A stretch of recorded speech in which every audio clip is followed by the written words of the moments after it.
Imagine waking up to a world where the outside air is colder than your freezer. A place where exposed skin can freeze in seconds and boiling water tossed into the air turns instantly into ice crystals.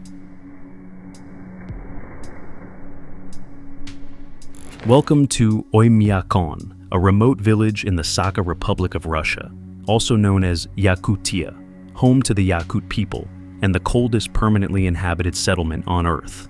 In winter, temperatures here routinely drop to a staggering -71 degrees Celsius, -95 degrees Fahrenheit. Yet somehow, people not only live here, they thrive, and they do it without relying on natural gas pipelines or modern electric heating systems. So, how do the Yakuts manage to keep their homes warm in a place so brutally cold that even cars are kept running all day to avoid freezing solid? The answer lies in a brilliant mix of tradition, resilience, and deep respect for their environment. Before we dive into the ingenious heating methods used by the Yakuts, let's understand the severity of the environment they live in. Oymyakon and other parts of Yakutia endure extreme winters that last for nearly 9 months of the year. During this time, the sun rises late, sets early, and temperatures can stay below -50 degrees Celsius, -58 degrees Fahrenheit, for weeks at a time. Pipes freeze underground, diesel engines struggle to start, and frost creeps into even the tiniest cracks. This is not just winter, this is a relentless deep freeze that tests every form of human innovation. In this climate, every decision about how to build and heat a home becomes a matter of survival. There's no room for error when nature itself is trying to push you out. Yet, for generations, the Yakut people have passed down strategies that allow them to remain here, in one of the most extreme places on the planet. One of the first keys to their survival is the type of housing they build. While many modern cities rely on concrete or brick, the Yakuts turn to a material that might surprise you: wood.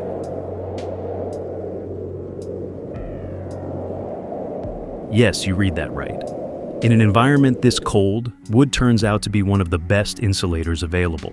Traditional Yakut houses, known as urasa, were made entirely from thick logs, cut and stacked in overlapping layers.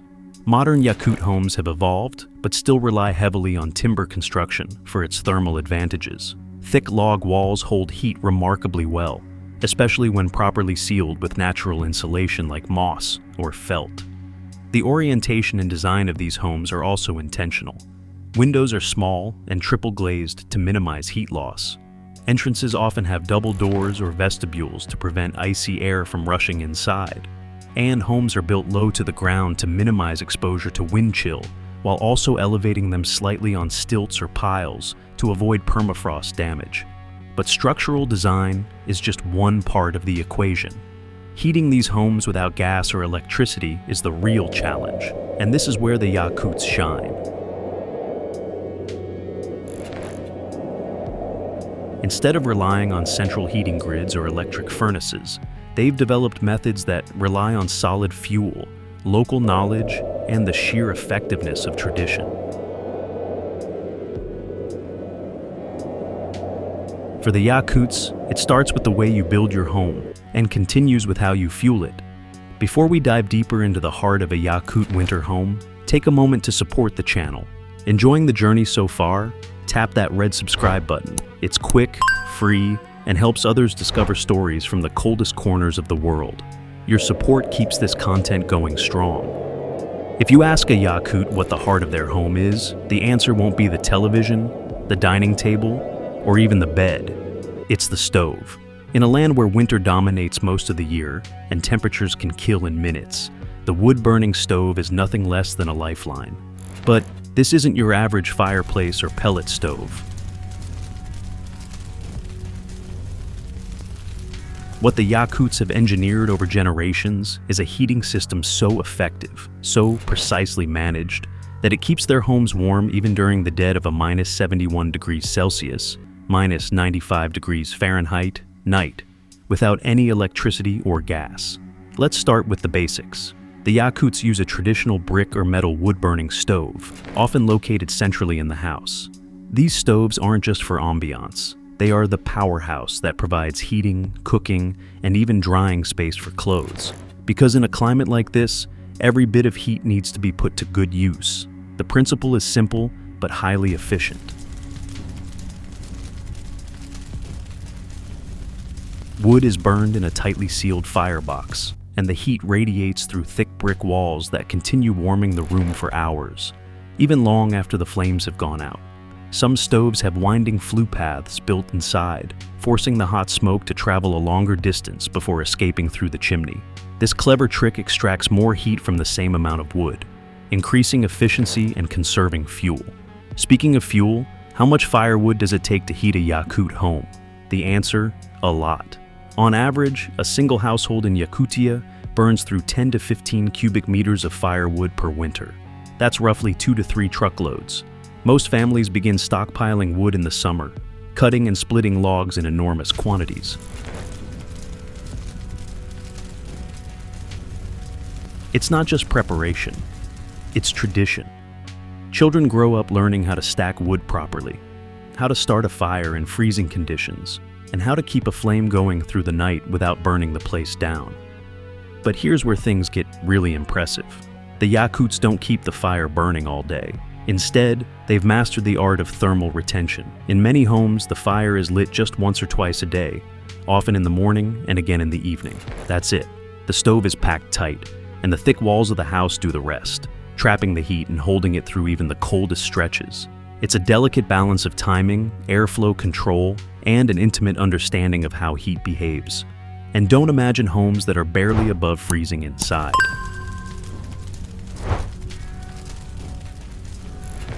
A well-insulated Yakut house heated by a wood stove can maintain indoor temperatures around 20 degrees Celsius to 25 degrees Celsius, 68 degrees Fahrenheit to 77 degrees Fahrenheit, warm enough to walk around in a t-shirt while the world outside could flash freeze boiling water mid-air.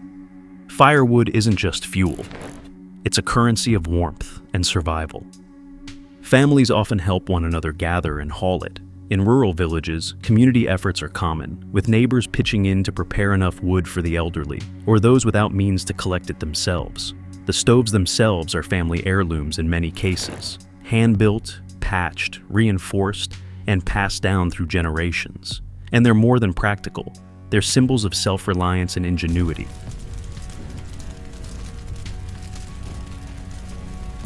In fact, during winter blackouts, which can and do happen in remote villages, the families with functioning stoves are often the ones who shelter others. Step inside a Yakut home during winter, and you'll find more than just shelter from the cold. You'll find a living system engineered for survival. In a region where temperatures regularly fall to minus 71 degrees Celsius, minus 95 degrees Fahrenheit, the interior of the home isn't just a space to live in, it's a carefully calibrated thermal environment where every detail serves a purpose. Nothing is accidental. The layout is the first line of defense. Unlike the open-floor concepts common in modern Western homes, Yakut homes are built compact and practical. Fewer rooms mean less space to heat, and fewer walls allow warmth from the central stove to travel more freely. Most homes are centered around a primary room, where the wood-burning stove stands, and that single space often acts as the living room, kitchen, and even sleeping area.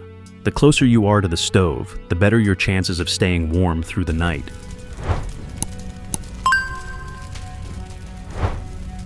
In deep winter, entire families may sleep in the same room, not just for comfort, but for thermal efficiency.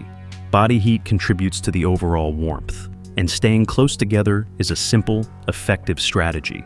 Beds are often positioned near the stove, sometimes slightly elevated to avoid contact with the cold air that settles near the floor. In older homes, platform beds with layers of straw and thick furs were standard. Today, those have evolved, but the principle is unchanged: retain heat, insulate from all directions, and never waste body warmth.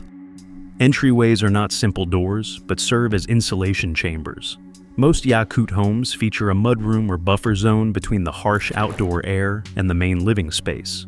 These entry vestibules, often unheated or barely warmed, help keep freezing air from sweeping into the home every time someone comes or goes. Some even have a second internal door, creating an airlock-like effect to contain warmth.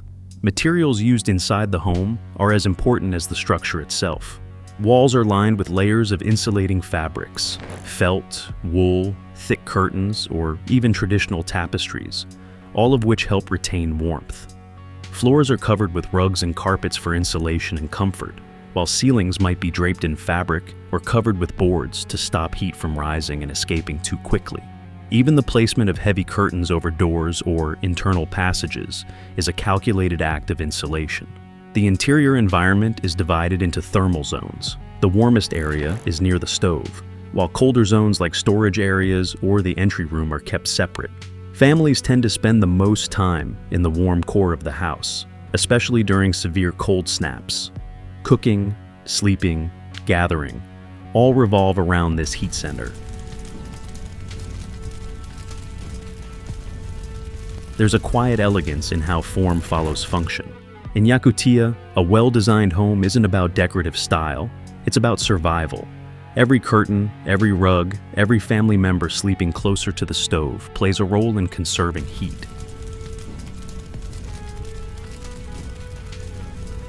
In a land where the air outside can kill in minutes, the home becomes a shield, and warmth is the result of both smart design and generations of hard-earned knowledge.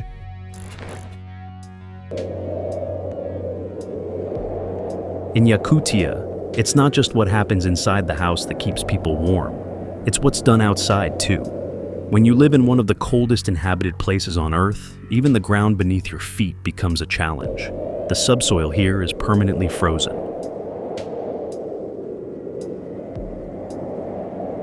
Known as permafrost, this icy underground layer presents unique obstacles that the Yakuts have learned to overcome with astonishing ingenuity. Building a home in a permafrost region isn't as simple as pouring a foundation and calling it a day. If the heat from a home seeps into the ground, it can thaw the permafrost just enough to make it unstable. When this happens, the entire structure shifts. Walls crack, floors buckle, and over time, the house can literally sink. To avoid this, Yakut homes are often built on stilts or raised platforms, creating a crucial layer of cold air between the floor and the frozen earth.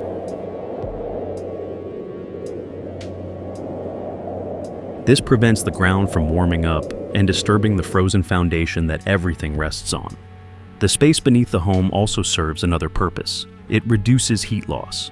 Direct contact with the frozen ground can drain warmth from a building, much like a cold stone sucking heat from your hand.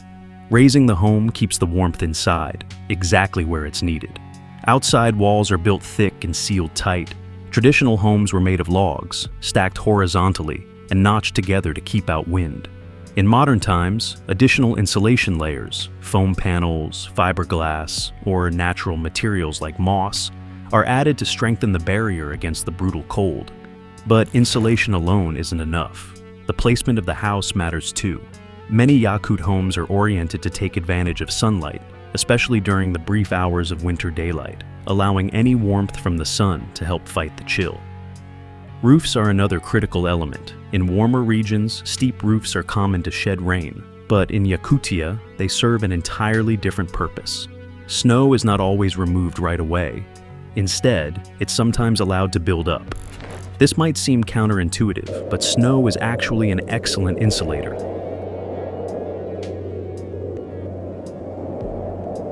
A thick blanket of snow on the roof can help trap warmth inside, acting like nature's own thermal cap.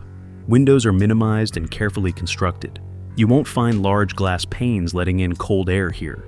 Instead, windows are small, triple glazed, and sometimes even covered with plastic or additional film during the coldest months to block out wind and conserve heat.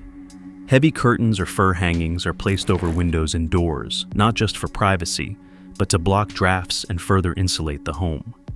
Doors are often double-layered, with an exterior and interior panel and a small space in between. This creates an airlock-like effect that helps stop cold air from rushing inside every time the door opens. These vestibules aren't luxuries. They're essential. Losing a few degrees of warmth indoors could mean hours of extra firewood burned just to restore the temperature.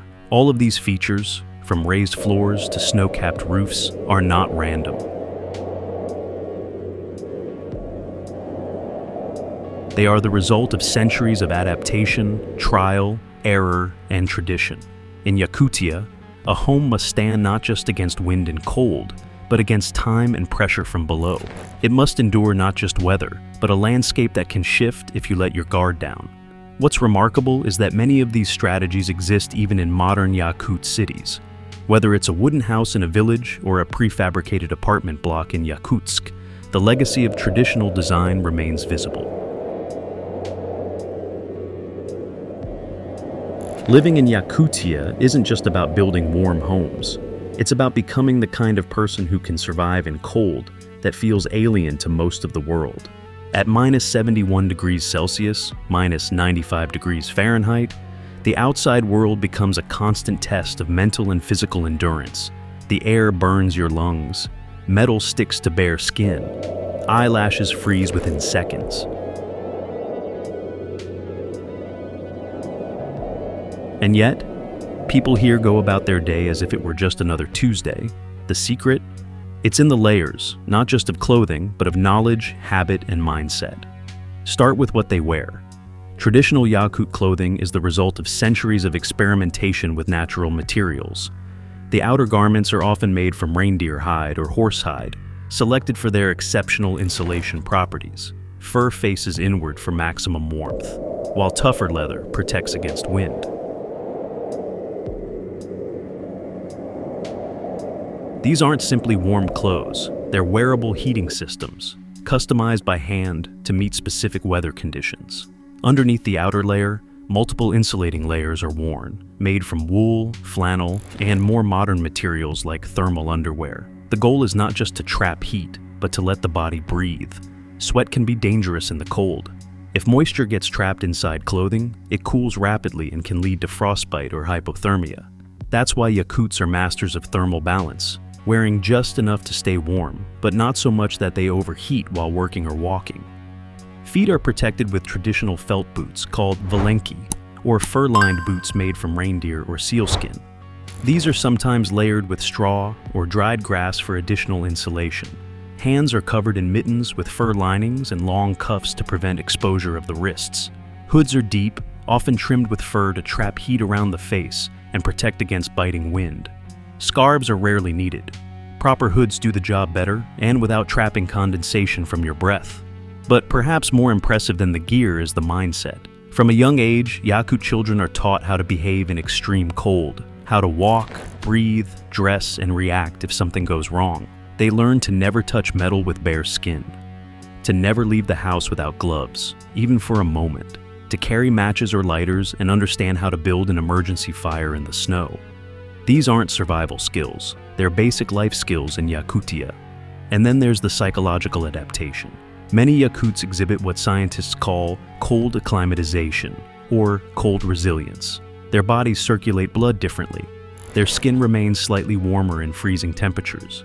But more than biology, it's their mental toughness that stands out.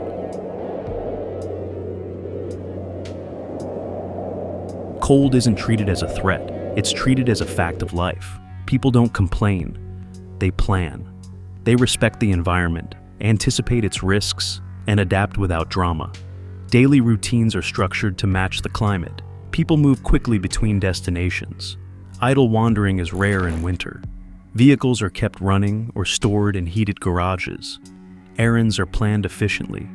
Even social customs reflect the cold. Visits are brief, and guests are invited directly into the warmest parts of the house to avoid exposure.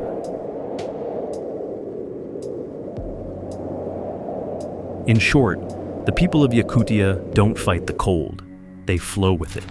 And in doing so, they've developed one of the world's most resilient lifestyles, grounded in practicality, respect for nature, and community awareness.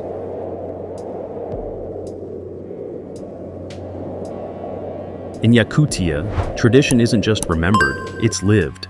But that doesn't mean time has stood still. As the cold continues to bite, the tools people use to survive it are evolving.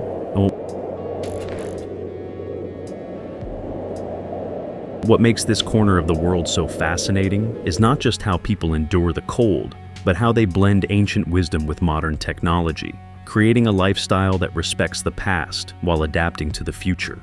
Walk through a Yakut village today and you'll find wood-burning stoves inside log homes, just like a century ago. But look closer and you'll see solar panels mounted on rooftops, propane tanks, and battery-powered heating backups tucked away in sheds. It's this fusion of old and new that defines the modern Yakut approach to surviving winters that can dip below -71 degrees Celsius, -95 degrees Fahrenheit. Take heating, for example. Wood remains the dominant source, not just because it's effective, but because it's reliable. In temperatures so cold that diesel fuel can freeze solid and electrical systems fail with a snap, a wood stove is still king. Yet, many families now supplement their homes with high-efficiency propane heaters, especially in towns with better infrastructure. These devices provide consistent heat and are easier to regulate, though they are always used in conjunction with traditional systems, not as replacements. Solar panels might seem out of place in a land that plunges into darkness for months at a time, but the Yakuts know how to take advantage of the seasons. In summer, the sun barely sets, and those long daylight hours offer an opportunity to charge batteries, power lights, and even store energy for later use. During the darkest, coldest parts of winter, when the solar energy drops off, homes switch back to firewood, stove heat, and thermal retention techniques passed down through generations. What's even more interesting is that traditional heating tools like the seal oil lamp or backup stoves haven't vanished. In remote villages, they're still used as emergency options.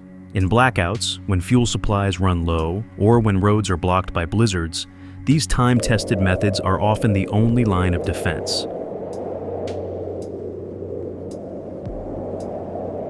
It's not uncommon to find a Kulik-style oil lamp sitting beside a portable generator. Two eras of heating side by side, both valued, both ready. Modern building materials have also found a place here. Many homes now use insulated paneling, triple-glazed windows, and rubber-sealed doors to minimize heat loss. But those materials are often combined with traditional Yakut designs, like elevated floors, compact layouts, and vestibule entryways, to create homes that are both technologically advanced and deeply rooted in the region's architectural logic. Clothing follows the same pattern. While fur parkas and felt boots still rule in the deep countryside, urban Yakuts might wear Gore-Tex jackets or thermal layers from outdoor brands beneath traditional garments. It's not a rejection of heritage, it's an evolution. A recognition that survival in the coldest place on Earth doesn't mean choosing between old and new. It means knowing how to use both. This approach, layering tradition with innovation, isn't just about staying warm. It's about creating resilience. It's a mindset that says, we trust what our ancestors knew, but we're also willing to learn, adapt, and integrate. And that mindset might be the most powerful tool of all. So, how do the Yakuts heat their homes at -71 degrees Celsius without electricity or gas? With strategy, with fire and felt, solar and seal oil, bricks and brains. They don't just endure the cold, they've engineered a way of life that turns it into something manageable, even livable. And in doing so, they've given the world a blueprint for what it means to survive not just the elements, but time itself.